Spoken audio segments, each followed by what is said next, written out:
to serve us some chicken fried steak, jalapeno gravy, and some of Nanny's yeast rolls, and a cold cucumber salad, and a glass of iced tea to boot. But first, let's take a look at those commodities of ag interest. December corn, 401 3/4, up a quarter. January beans, 1051 1/2, down 3 1/4. December Kansas City hard red winter wheat, down 1 3/4 at 541 1/2. December number 2 cotton, down 9 at 70.08. December live cattle up 90 at 105.67. January feeder cattle down 37 1/2 at 129.57. December lean hogs down 140 at 64.97. The December U.S. dollar index up 606 points at 94.01. Your December West Texas intermediate crude contract down 129 at 36.10. Neighbor, now it's time for today's edition of Texas News and Views with Tom Nicoletti from the Texas Farm Bureau Radio News Desk. Tom, what's our topic? Nationwide recruitment campaign seeks cotton growers and others. I'm Tom Nicoletti with Texas News and Views from the Texas Farm Bureau Radio Network. More after these messages.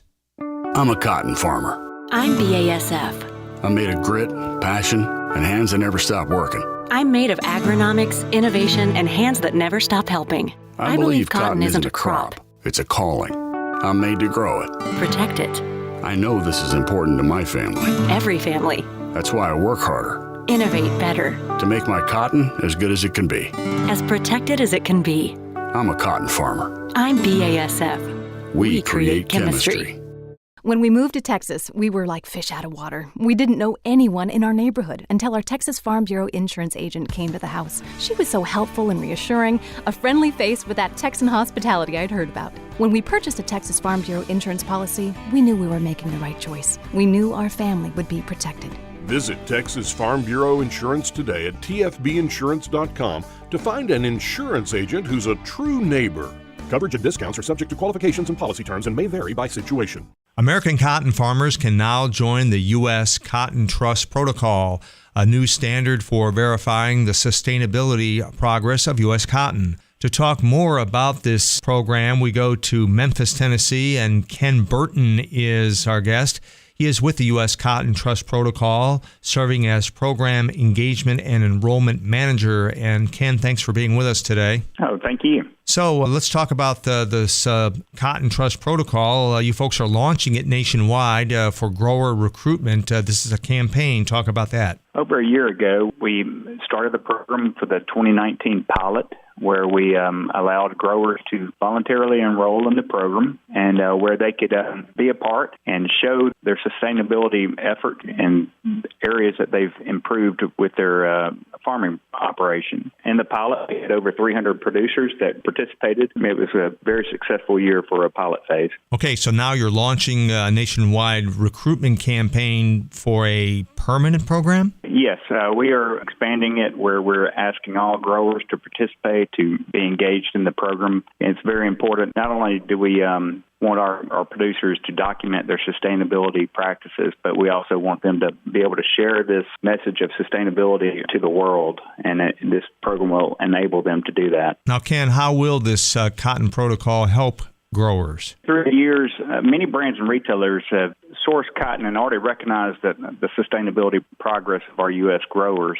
And they recognize that they've been under unique regulatory environment constraints and regulations. And so they know what the producers have been going through, and they've seen how producers have been continuously improving over the past 35 years. However, there's a growing number of brands and retailers, especially a lot of those that are headquartered over in Europe, that are becoming under more scrutiny by their regulators and by NGOs and investors and consumers. And it's extremely important that we get our U.S. growers engaged in this program, because it's that pressure that those brands and retailers are feeling overseas. It comes down to their sourcing cotton, and those brands and retailers are turning to other cotton being sold in other nations. And so we need to make sure that our growers understand what's going on out there in the world, where all U.S. cotton is available in every market in the world. So, Ken, let's talk about the members of the U.S. Cotton Trust Protocol. It's not only just farmers, growers of cotton, but mills and manufacturers, brands and retailers and merchants and cooperatives, correct? Correct. This program it's engaging the entire supply chain from field to fabric. And it starts with the grower again, where by he being a part of the program and documenting his practices, the data that's entered into our program will be aggregated and be available for the supply chain at the end, whether it's the manufacturers or the brands and retailers. Ken Burton with the U.S. Cotton Trust Protocol will join me again next time to talk more about this cotton program. Texas Farm Bureau Insurance has protected fellow Texans with auto, home, health, and life insurance since 1952. With more than 260,000 square miles of land and 27 million people, that's a lot to cover. Whether you're wrangling cattle or wrangling kids, we're proud to protect Texans in all Texan ways of life. Visit Texas Farm Bureau Insurance today at tfbinsurance.com to get insurance for Texans by Texans. Coverage and discounts are subject to qualifications and policy terms and may vary by situation. You are listening to Texas News and Views. I'm Tom Nicoletti with the Texas Farm Bureau Radio Network. Neighbor Hop Sing's here to serve us lunch while he fills our plates. Let's talk to Carl Herman from Caldwell Livestock Commission Company. They sell them over there every Wednesday. Carl, I understand you had a good sale, but it started off with a pretty cold morning, didn't it? Overall, it was a good sale. Had a lot of good cattle yesterday on a higher calf market and cow market for 61 consigners and 42 buyers. Yesterday morning, it was 40 degrees and misty rain, and it was pretty cold, so we're glad to have the numbers that we did. On the cows, slaughter cows, 100 slaughter cows and bulls yesterday, 30 to 57 on the cows, 61 to 89 on the slaughter bulls. Stocker cows, 500 to 900, and we really didn't have a lot to choose from. And the pairs, no pairs. On the calves, on the steer side, 2 to 3 weight steers brought 125 to 147. 3 to 4 weights, 130 to 160. 4 to 5 weights, 125 to 167. 5 to 6 weights, 115 to 140. 6 to 7 weight steers, 110 to 122. And the 7 to 8 weights, 95 to $1.47. On the heifers, 2 to 3 weights, 111 to 147. 3 to 4 weights, 114 to 131. 4 to 5 weight heifers brought 111 to 132. 5 to 6 weights, $1 to $1.23. 6 to 7 weight heifers, $1 to $1.35. And the 7 to 8 weights, 96 to $1. So overall, the market was trending up yesterday, and we had a lot of good cattle to go with it. Cows were higher by a good bit, so we're glad for that. Carl, tell everyone about the special sale coming in November. Our special is November the 14th on Saturday. We start at 1 o'clock. We've got close to 700 head consigned, lots of good Brayford, Brangus, and crossbred pairs. Same way with the bred cattle. Got lots of Brayford cattle consigned this year. Probably about 150 of them bred Brayford young cows and heifers. Also got a really good selection of good Brayford and Brangus Baldy open heifers. A lot of them will be really good for these 4-H and FFA projects for the fairs around.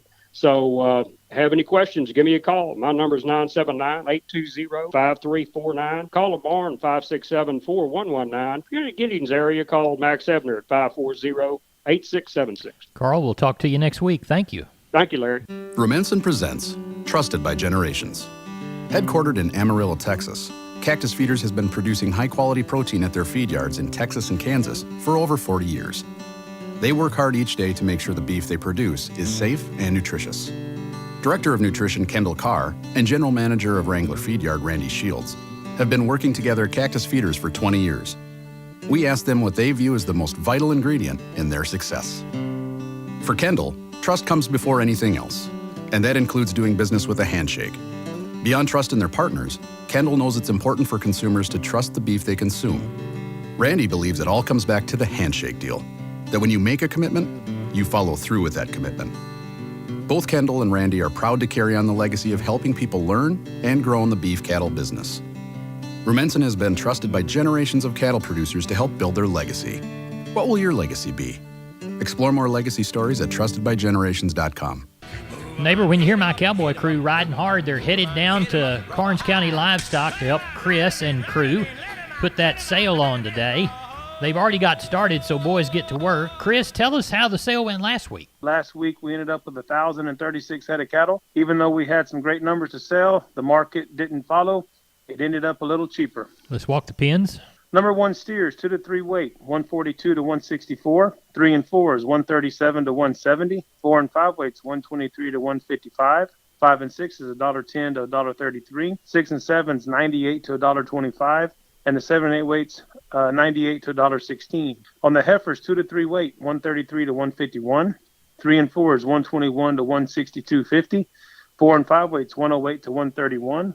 5 and 6 is $1 to $1.33. 6 and 7 is 93 to $1.15. And the 7 and 8 weights 91 to 96. We had 10 Packer bulls, high yielding brought from 72 up to 75, medium 65 to 68. 102 Packer cows, high yielding 49 to 56, medium 36 to 41, and the low end 25 to 31. Only had one pair last week, and she brought $960. 7 bred cows. The better end brought from $1,000 to $1,100, and the plainer one $650 to $7.25.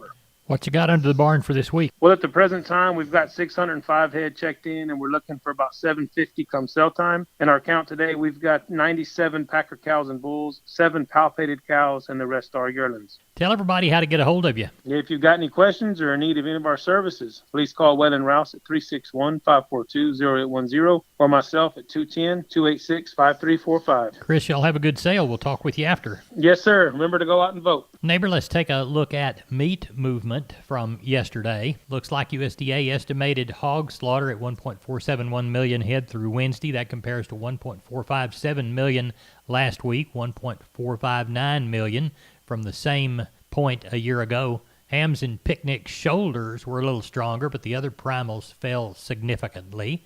As we look toward our beef movement, we see the delayed FCE online auction sold 1,275 of the 2012 head listed. Those sales were 105.50 to 106.25. The weighted average 105.95. Wholesale box prices mixed in the afternoon, lightening the Choice Select spread to 16.21. Choice box was down 91 cents. The Select also 91 cents. Estimated slaughter 350,000 head through Wednesday. 10,000 head lower week to week. 3,000 up, though, from the same week last year. Neighbor, now it's time to open up the row crop segment of our program with a story from Carrie Martin in the Texas Panhandle. Carrie, what's our topic on today's edition of Focus on Ag? Drought insurance for Panhandle pastures. I'm Carrie Martin with Focus on Agriculture on the Texas Farm Bureau Radio Network. There's been some snow, sleet, and rain in the Texas Panhandle this week, but James Hunt tells us continuing drought conditions there could make the case for a special insurance program for ranchers. Getting measurable moisture for the first time in more than 6 weeks has been nice. Nevertheless, year-to-date precipitation totals for most of the Panhandle remain either below or only slightly above half of normal. With our ongoing drought, area ranchers might want to think about purchasing what's called pasture, rangeland, and forage insurance offered by USDA's Risk Management Agency. Texas A&M AgriLife Risk Management Specialist D.D. Jones says this insurance provides coverage for those times when local rainfall is below average. It's not like they go out and have to adjust or look at your land or anything like that. They're just going to look at what should be the normal rainfall for that interval versus what the current rainfall is. November 15th is the deadline to sign up to have coverage for 2021, and Jones says most area crop insurance agents can help ranchers enroll. Given the fact that weather forecasters are projecting yet another La Nina year, I hope they're wrong, this might not be a bad policy to look into. In Amarillo, James Hunt for the Texas Farm Bureau Radio Network. Cotton harvest continues to move ahead of the normal pace here in Texas, according to this week's crop progress and condition report. USDA reporting 48% of the Texas cotton crop now harvested. That is well above the 34% 5-year average. 94% of the bolls are open. Cotton crop condition ratings continue to look awful here in Texas. We only have 6% of the crop rated excellent, 19% good, 29% rated fair, and 46% of the cotton crop rated poor to very poor. I'm Carrie Martin on the Texas Farm Bureau Radio Network. Neighbor, it's time to take a look at the grains courtesy of John Tuggle, Tuggle & Company, Corpus. Call 800-288-4453. Number 2 or better Milo, delivered in October through Corpus, D's plus 220, 1136. We'll call Progresso, 1050. Hard red winter wheat through Corpus in October, D's plus 75, 624 and a quarter. We'll call Houston D's plus $1 bill, 649 and a quarter. We'll call number 2 or better yellow corn through Corpus Christi in October, D's plus 40, 456. We'll call Houston D's plus 30, 446, and Progresso 870. We'll call the Port of Houston for soybeans during that October-November time frame. November less 15, 1067 and a quarter. And we'll call Placido, November less 60, 1022 and a quarter. Neighbor, let's see if we've got any new cotton news to report.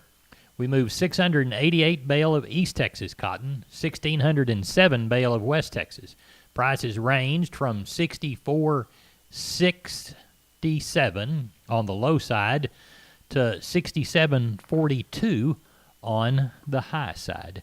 Neighbor, it looks to me like that's all the time we've got for today's edition of our program. Of course, we call it Down on the Farm, and they call me Larry Marble, and I call you my neighbor. Neighbor Hopsing, and I'll call you back down the lane for another big old heaping helping of ag information. Same farm time, same farm channel tomorrow. Until then, good day.